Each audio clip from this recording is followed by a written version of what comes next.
Muy bien, bienvenidas, bienvenidos a esta primera lección de la fase virtual de nuestro curso de seminario de apreciación literaria con énfasis en literaturas regionales y emergentes. Como todo el mundo sabe, pues vamos a estar a partir de hoy, durante al menos 3 semanas, estaremos teniendo nuestras clases a través del formato virtual y esta pues es una magnífica oportunidad para aprender nuevas estrategias que nos permitan tener clases a distancia y bueno, para ustedes también es una oportunidad de ver algunos de las formas, la manera en que los maestros lo estamos manejando para que ustedes también lo lleven a la práctica dentro de muy poco tiempo, ya como docentes plenamente formados. Bueno, vamos a iniciar entonces el día de hoy con esta lección número uno de nuestra clase de seminario de apreciación. Iniciaríamos con el bloque número 2. El bloque número 2 está dedicado al análisis cultural de los textos literarios y es el complemento exacto para el primer bloque que tenía que ver con la dimensión social de la literatura, donde estuvimos discutiendo pues algunos de los conceptos de literatura que retomamos del semestre pasado. También estuvimos hablando sobre cómo se manifiestan las identidades en los textos. Estuvimos también abordando el fenómeno político que rodea a cualquier texto literario a propósito de las teorías de Pierre Bourdieu sobre el campo artístico, la construcción de capital simbólico como uno de las estrategias fundamentales de los artistas, del sistema artístico en general, que él llama campo. Y también estuvimos analizando cómo la literatura entabla conexión con otras disciplinas. Primero, del mismo campo artístico a través de la interdisciplina, la relación entre música, artes audiovisuales, las artes gráficas, ¿no? Y los textos literarios. También estuvimos analizando algunas de las formas en que la literatura se conecta con otras disciplinas separadas del campo artístico, ¿no? Y que era un componente fundamental para que la literatura realmente cumpliera con esta función de transdisciplinariedad que nos exigen los programas. Bueno, hoy vamos a arrancar entonces con el análisis cultural de los textos, pero yo no puedo proponer una forma de analizar literatura si antes no la respaldo con una justificación. Y me parece a mí que la mejor manera de justificar una propuesta analítica basada en el análisis cultural era recuperando esta noción que conocemos como competencia literaria. Competencia en el sentido educativo del término, es decir, la formación de habilidades, conocimientos, valores y actitudes en torno al fenómeno literario, como la aspiración del sistema educativo que va a incorporar a la literatura en sus planes y programas. Para empezar a hablar de competencia literaria, es decir, de qué significa ser competente en el terreno de la literatura, primero tenemos que preguntarnos qué significa saber sobre literatura. ¿Cómo entendemos nosotros esta idea de que una persona, un sujeto cualquiera, sepa de literatura o no sepa de literatura? Y creo que conviene que todos ustedes se empiecen a hacer también esta pregunta, porque va a ser fundamental para su proceso formativo. Vamos entonces con la propuesta para esta lección. Durante esta lección vamos a explorar 4 aproximaciones al conocimiento literario, 4 maneras distintas, en 4 momentos diferentes de la historia,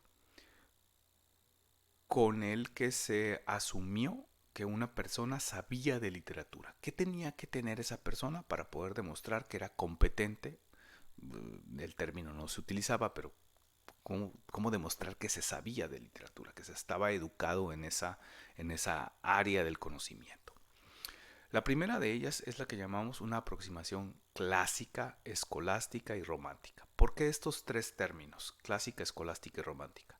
porque es una aproximación que permanece o que de alguna manera está presente a lo largo de un periodo muy largo de la historia, desde el periodo clásico en la antigua Grecia, en la antigua Roma, hasta todo el periodo medieval que conocemos, le llamamos aquí escolástica porque la filosofía que predominaba durante la Edad Media era la escolástica, que viene de escuela, ¿no? O más bien escuela viene del término escolástico. Muy bien. Y también digo que es romántica porque se mantiene del Renacimiento al periodo neoclásico e incluso llega hasta bien entrado el siglo XIX durante el llamado periodo romántico de la literatura. Entonces, esta perspectiva sirve para entender cómo se estudiaba, cómo se consideraba el conocimiento literario en este periodo tan largo.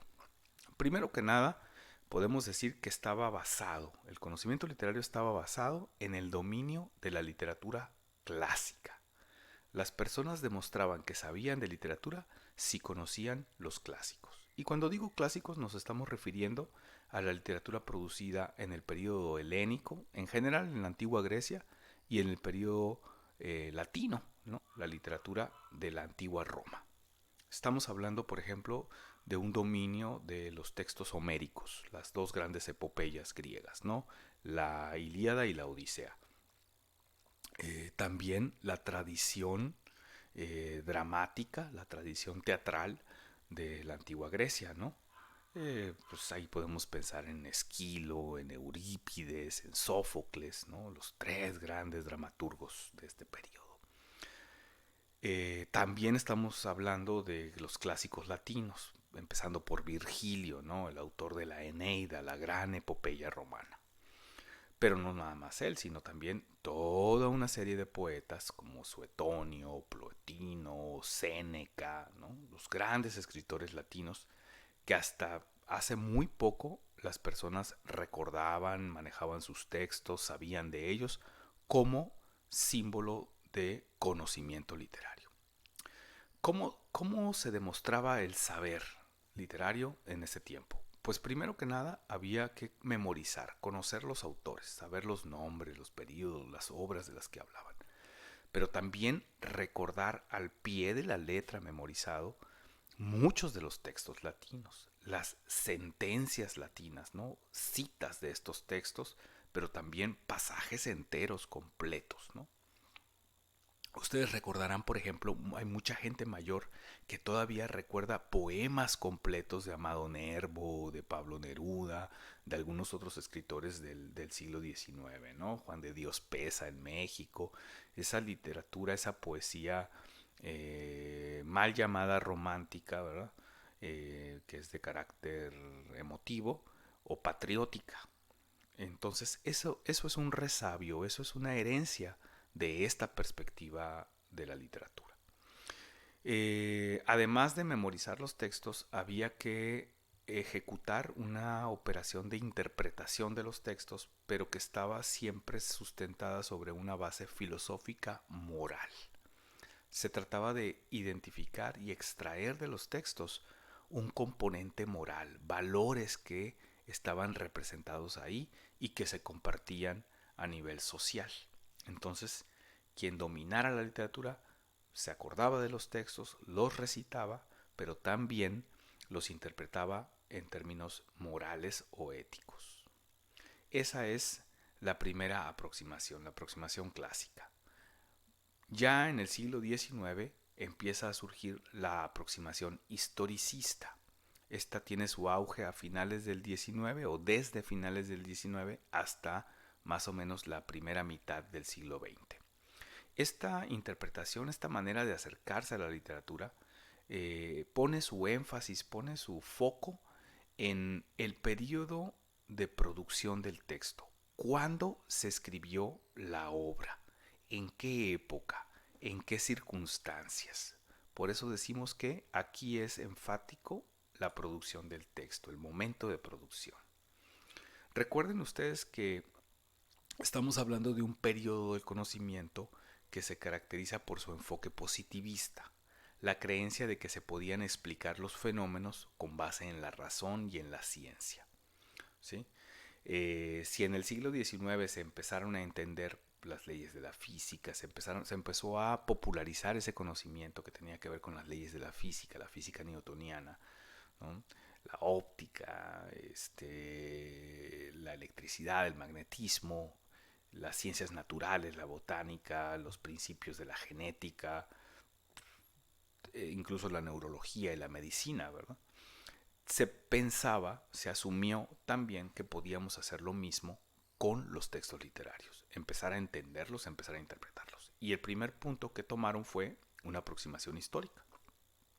Pero, pero su visión histórica estaba reducida a lo que hoy conocemos como historia oficial o historia de bronce. Es decir, analizar los textos en base a lo que sucedía en un periodo histórico determinado, pero no lo que le sucedía a todo mundo, a las comunidades, a la población en general, la vida privada, sino a los fenómenos macro de la historia, los fenómenos importantes desde ese punto de vista. Es decir, el conflicto entre las naciones, las dinámicas aristocráticas, los grupos de poder. Estaba centrado en eso. De ahí, por ejemplo, que puedas leer una interpretación del Quijote en esta época, iba a tratar de explicar los fenómenos o lo que aparece en el texto en la novela de Cervantes en función de las dinámicas de poder en la España pues del siglo XVII, de principios del siglo XVII, la España de Felipe II, los conflictos con Inglaterra, los conflictos con el Imperio Turco, etcétera, etcétera. Este tipo de aproximación se basa pues en el recordar, en memorizar fechas. Fechas y construir con esas fechas cronologías. Por eso ustedes pueden ver que en muchas obras clásicas van a encontrar que al final del texto, en los estudios introductorios, vienen cronologías, ¿no? Por una columna los años, en otra columna los acontecimientos históricos importantes en el lugar donde se escribió la obra, y en otra columna los acontecimientos importantes en la vida del autor, tratando de establecer una conexión entre las dos cosas. Esta es la aproximación historicista. Saber de literatura era saber las circunstancias históricas en las que se produjo el texto. De ahí saltamos a la aproximación estructuralista. Esta aproximación está más ligada ya con la segunda mitad del siglo XX.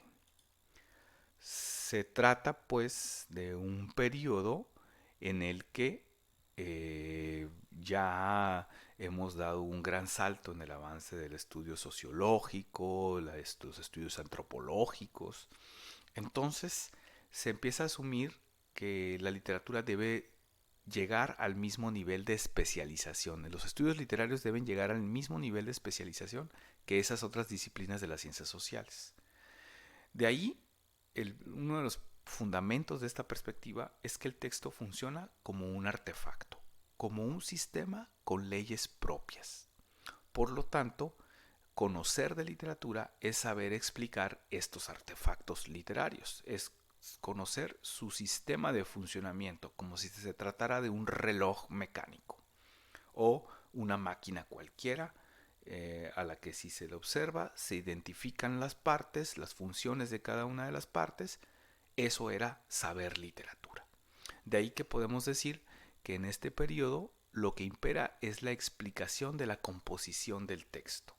Recordarán ustedes el análisis estructural, cómo estaba construido a partir de categorías, de esquemas con los que se describía la obra, ¿no? El narrador, la voz narrativa, si es homodiegético, heterodiegético, si el grado de conocimiento es omnisciente, equisciente o deficiente, si la representación del discurso es en estilo directo, estilo indirecto libre y todas esas categorías de análisis que pues a veces cuesta trabajo recordar, pero que sabemos son la parte fundamental de este tipo de aproximación, ¿no? Vamos entonces ahora con el otro tipo, el cuarto momento. Se trata de la aproximación cultural. Esta comienza a desarrollarse a finales del siglo XX, mientras que la aproximación estructuralista tiene su auge entre los años 60 y 70, la aproximación cultural surge en los 80, empieza a adquirir fuerza en los años 90 y estos 20 años del siglo XXI han sido su gran momento. Aquí ya la perspectiva es distinta. El texto se asume como una propuesta, es decir, el texto es un objeto que intenta decirnos algo. Y eso que nos intenta decir está respaldado por un entramado de carácter ideológico, un sistema de ideas. Es decir, los textos no son neutrales según esta perspectiva, tienen una perspectiva, pero el lector está obligado a encontrarla, a explicarla. De ahí que para esta perspectiva cultural se trata de restablecer la conexión entre el texto y su presente, el momento de recepción, decimos nosotros, ya no el momento de producción, sino el aquí y el ahora, las coordenadas espacio-temporales del lector que actualiza la obra. Bueno, en esta puesta al día del texto, lo que encontramos es una actitud de confrontación y de cuestionamiento de las ideas de los textos. Por ejemplo, ya no nos interesaría tanto leer el Quijote como una representación de los problemas, de los intereses de la España de Felipe II. Tampoco nos interesaría conocer sus valores morales por lo que aportan, sino que estudiaríamos el Quijote para entender las ideologías que están detrás de él. ¿Qué piensa el texto? ¿Qué nos propone el texto? ¿Compartimos sus perspectivas, su visión del mundo o estamos en confrontación con ella? ¿Con qué parte sí coincidimos y con qué parte ya no coincidimos? De ahí que para esta visión, lo que domina, lo que demuestra que sabes literatura, es tu capacidad de reconocer subtextos, ideologías, pero sobre todo reconocer la representación, la manifestación de identidades dentro de un texto. De ahí que veamos, por ejemplo, en la aproximación cultural, cómo a muchos textos de periodos lejanos en la historia se les ejecuta, se les lleva a cabo una lectura feminista, ¿no? Una lectura que trata de ver qué perspectiva de género tenían, qué perspectiva de género manejan, pero con una actitud crítica, porque evidentemente la perspectiva de género que un texto del siglo XVII como el Quijote va a manifestar, pues en realidad va a estar muy lejana a la nuestra. Lo mismo en su identidad de clase, su identidad política y su identidad nacional incluso, ¿no es cierto? Eh, Muy bien. Esas serían pues las cuatro aproximaciones que he querido presentarles esta tarde para acercarnos a los textos. Ya nos queda aquí a nosotros entonces la tarea de empezar la reflexión. La parte más importante de una clase, como ustedes bien saben, es la reflexión. ¿Qué necesitamos hacer? Primero que nada, me gustaría que comenzáramos respondiendo dos preguntas importantes. La primera de ellas es, ¿para qué queremos enseñar literatura en la escuela? Esto es muy importante. Ustedes, desde su propio criterio, ¿por qué creen que se debe de enseñar literatura con todo lo que han aprendido en estos años? Y la segunda pregunta que me gustaría que respondieran también por escrito es, ¿qué significa saber literatura para ustedes aquí y ahora, de manera personal y profesional? ¿Qué es para ustedes saber literatura? Bueno, estas dos preguntas las van a responder dentro de la plataforma de Google Classroom. Ahí vamos a abrir el espacio para que con un archivo de Word puedan responder. ¿Ok? Y la segunda tarea que tienen pendiente será llevar a cabo la primera lectura de esta semana. La lectura consiste en el texto que se conoce como La competencia literaria de Juan Cervera Borrás. No van a leer el texto completo para la siguiente lección, lo van a leer completo para la tercera sección. Para la próxima lección solamente necesito que lean las tres primeras subsecciones, los primeros subcapítulos. ¿Ok? Lean con libreta en mano, ya saben, tomando notas, pensando en lo que están leyendo, organícenlo, esquematicen. Va a ser muy importante que manejen, que dominen este concepto de competencia literaria. Con esto, pues, creo que terminamos la primera lección. Me ha dado mucho gusto establecer este contacto a distancia con ustedes. Están por ahí mi contacto en el correo electrónico, está también el contacto por WhatsApp y está también la posibilidad de responder a este video con algún comentario en la plataforma, en YouTube, donde está colgado. Y con mucho gusto voy a responder sus preguntas, voy a ampliar cualquier explicación que me pidan. Entonces, con esto terminamos la lección y nos veremos en la próxima lección dentro de muy poco tiempo. Disfruten la lectura, disfruten las respuestas, reflexionen, sigan pensando y sigan leyendo con ganas. Muchas gracias.